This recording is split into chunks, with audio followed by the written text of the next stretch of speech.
Here is a paradox, one that honestly keeps people who study this stuff up at night.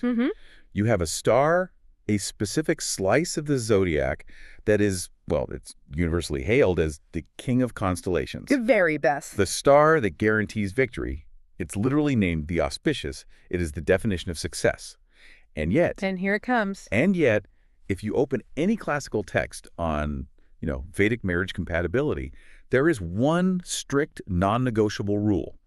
Do not marry under this star. It creates this fascinating tension right from the very start, doesn't it? It creates a total contradiction. I mean, if this star is so perfect, why does it reject romance? If it brings victory, why does it doom a wedding? Right. It's a riddle that forces you to look beyond what you want and, I think, focus on what you actually need. And that distinction, want versus need, that is exactly where we have to start today. Because we aren't just talking about a lucky star.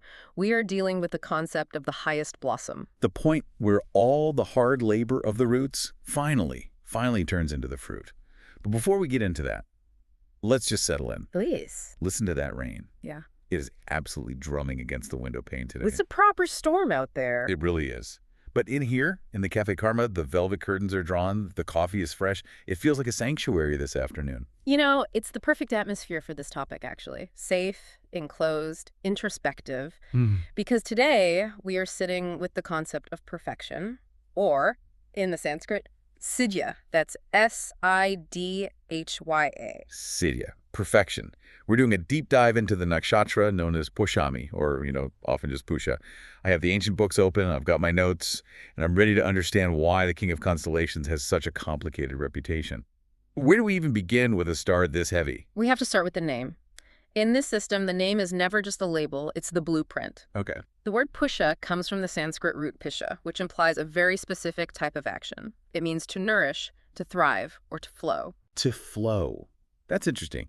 Usually when we think of nourishment, we think of eating, of, consumption. Right. But this is the other side of that equation. The most evocative translation you'll find in the texts is simply the flower. The flower. Now, I want you to just pause and think about what a flower actually represents in the biology of a plant.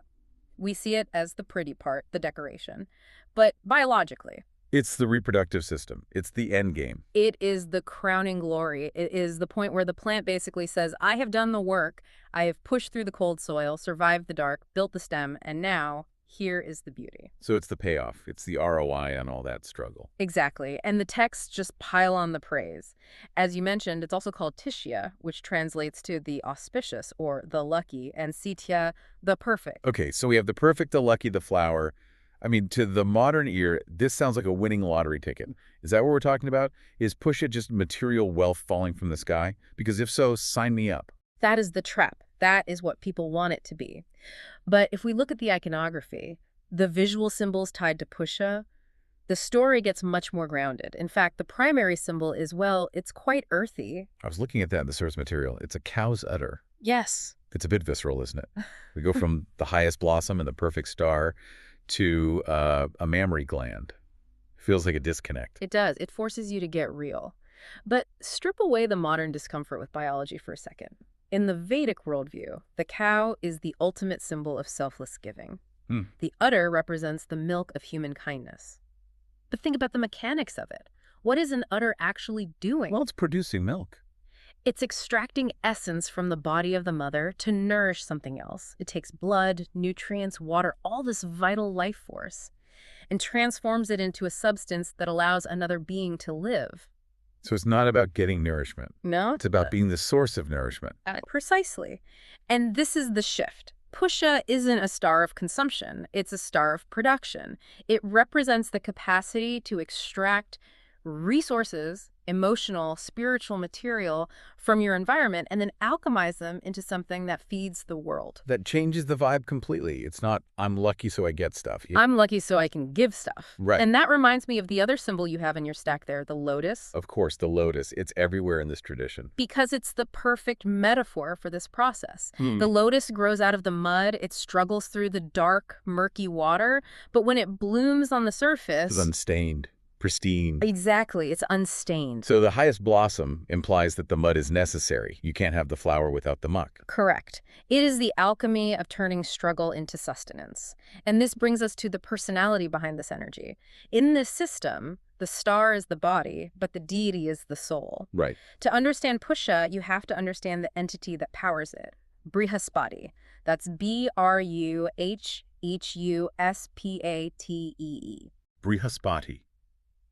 It's a heavy name to say. It carries immense weight. Brihaspati is the guru, the teacher of the gods. He is the lord of prayer and sacred speech. The guru of the gods. I always found that detail fascinating. So Yeah. even the gods, who are by definition divine and powerful, even they need a teacher. Especially the gods. Because power without wisdom is just destruction waiting to happen. And Brihaspati's lineage tells us exactly what kind of energy he brings. He is the son of the sage Angiras. Angiras is the sage of fire, born from the coals, and his mother is Shraddha. That translates to faith, right? Or trust. Faith, trust, conviction. So Yeah. just think about that genetic combination. Brihaspati is the child of fire and faith. That is a potent mix, the transformative heat of fire, but it's grounded in the absolute stability of faith. And that is why Pushya is so powerful. It isn't just blind faith, it has the fire of intellect behind it. But, and here's where the deep dive really begins, there is a central myth here that we have to unpack. It explains why this star is so revered, but also why it carries that warning we talked about. It's the story of Indra and his guru. This is the one from the Bhagavata Purana. Yes. So, set the scene. You have Indra. He is the king of the gods, ruler of the three worlds. He's got the thunderbolt, the armies, the wealth. He's sitting on his throne in the heavenly court, surrounded by celestial dancers, music, luxury. He's at the peak of his career. He's on top of the world. He is. But he is also intoxicated, not just by Soma, but by his own glory. We could call it ego pollution. He has forgotten that his power is a gift. He thinks it's just who he is. He's believing his own press release. Exactly. And into this court walks his guru, Brihaspati. Now, the protocol is absolute. When the guru enters, the student stands. Doesn't matter who you are. It doesn't matter if you are a beggar or the king of the cosmos. You stand. But Indra, he stays seated. Indra stays seated. He looks at Brihaspati, sees him walk in, and just doesn't move, doesn't offer a seat, doesn't bow. He is too wrapped up in being Indra. It's a power trip. He's thinking, I'm the king. Why should I bow to the teacher? And this is the crucial moment. Brihaspati doesn't shout. He doesn't throw a tantrum. He doesn't say, how dare you? So what does he do? He vanishes. What? He just becomes invisible. He ghosted him. In a cosmic sense, yes. He withdrew his presence, and the silence that followed was louder than any scream because the consequences were immediate. Let's imagine. Without the guru, without wisdom, Indra's luster began to fade. He physically looked different. His confidence evaporated. And the enemies were watching. The demons, the anti-gods, they saw this weakness instantly. They attacked. And because Indra was disconnected from his source of wisdom, he was disorganized, fearful, weak. The gods were defeated. Wow. Indra lost everything. He went from the throne to the gutter, essentially. That is a terrifying thought. You can have all the money, all the power, all the armies. Indra had it all. But the moment you disconnect from wisdom, the moment you think you're too big to learn, the kingdom collapses. That is the lesson of Pushya. Material success, which Indra represents, cannot survive without spiritual wisdom, which is Brihaspati. So Pushya is the wisdom that sustains the crown. Yes. If you lose the guru, you lose the kingdom. And if we translate this to our lives, Pushya is that energy that says, don't get too full of yourself. It says, remember what sustains you. There's another smaller myth in the notes that really reinforces this. It's the story of King Pruthu milking the earth. Right. The earth was in a famine. Exactly. And he had to milk her to get resources. And the source says they used Brihaspati as the calf to induce the milk flow. Okay. But here's the key detail that people often miss. When the sages used Brihaspati to milk the earth, they didn't get milk and they didn't get grain. What did they get? They milked mantras and hymns. They extracted purity of mind. Wow. So the ultimate nourishment isn't food, it's clarity. Precisely. It reinforces that Pushya provides spiritual nourishment. It feeds the soul so the soul can handle the world. This leads us directly into the power of the star, the Shakti. I'm looking at the Sanskrit here. Brahma-Varchasa Shakti. That sounds immense. It is immense. It translates roughly to the power to create spiritual luster. Luster. Like a shine. Yes, but not a superficial shine. Think about when you meet someone who has true authority. Not the authority of a uniform or a title, but someone who walks into a room and the room just quiets down. Yeah. They glow. That is Brahma-Varchasa. It's the charisma that comes from having a light inside you. And how do you get it? Is there a formula? The texts are very specific on the mechanism. The mechanism is the worshiper is below, the worship is above. The worshiper is below. That sounds like hierarchy. It's the technology of prayer. Think of it like a lightning rod. To catch the lightning, the rod has to be grounded, right? Or think of a cup and a pitcher. If you want to fill your cup, you have to hold it below the pitcher. If you hold it above, you just get wet feet. Exactly. By placing yourself below something higher, by showing humility, by bowing, by acknowledging you are not the center of the universe, you become a vessel. You empty yourself of ego so you can be filled with that luster. It's the opposite of the self-made man, isn't it? Yeah. Our culture tells us to stand tall, look them in the eye, dominate the handshake. And Pushya says, bow down, because when you bow, you connect to the source. It's the devotion-made man. I like that. Devotion made. It implies you aren't the generator of the power, just the conduit. That is the essence of it. This feels like a good moment to pour some more coffee and get technical. Yes. Because there is a structural paradox in this star that I'm trying to wrap my head around. It involves the planets. The Saturn-Jupiter conflict? Exactly. So for those of you tracking the zodiac, Pushya is located entirely within the sign of Karkata, or Cancer. The heart of the zodiac, the sign of the mother. Right. But the deity is Jupiter Brihaspati, who is all about expansion, wisdom, optimism, and yet the planetary ruler of the star is Saturn. The Grim Reaper, the taskmaster. Well, yeah. Saturn is the planet of restriction, discipline, hard work, delay, coldness. How do you reconcile those two? You have the ultimate optimist, Jupiter, and the ultimate pessimist, Saturn, running the same star. It sounds like a bad roommate situation. It does seem contradictory, but this is where the magic happens. This is what creates stable expansion. Okay. Let's go back to our flower symbol, the lotus. Right. Jupiter is the flower. It's the beauty, the expansion, the color, the faith. But a flower cannot float in the air. A flower is delicate. If it doesn't have structure, the first storm, like the one we're hearing outside, will destroy it. So Saturn is the stalk. Saturn is the stock. Saturn is the roots. Saturn provides the discipline, the structure, the hard work, the showing up every day when you don't feel like it.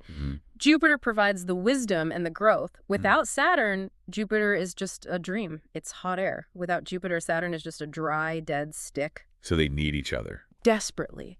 Together, they create grounded spirituality. It explains why Pushya isn't just about dreaming of God. It's about the work of caring for others. It's the hard work of being good. It's practical. It's not just love and light. It's love, light, and do the dishes. Yes, exactly. And it explains why the star is classified as Lahu light and Shipra swift. It has a lightness to it because the heavy work of Saturn has been transformed into the beauty of the flower. Which brings us back to the question I asked at the very beginning, the paradox that started this whole thing.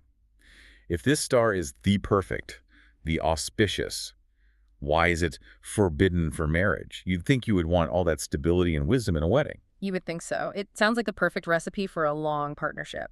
But we have to look at what Pushya is actually designed for. It is designed for dharma. Duty, truth. Right. It is ruled by a celibate priest, Brihaspati, and a disciplined ascetic, Saturn. Neither of these archetypes is particularly interested in romance. Not exactly the life of the party. Not exactly the energy of kama or passion.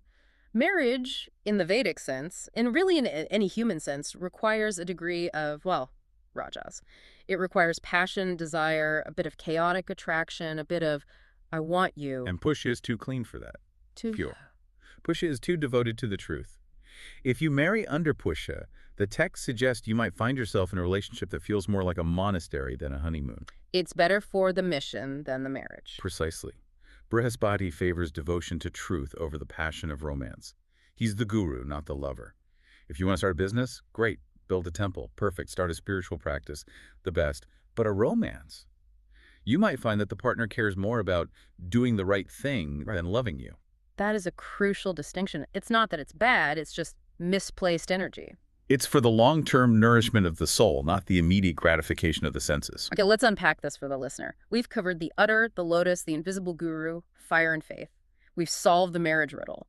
Why does this matter to someone walking down the street today? It matters because, frankly, we live in an Indra world. An Indra world. We live in a culture that celebrates the self-made, the loud, the visible success. We are constantly told to build our brand, to sit on the throne, to make sure everyone knows we are the king.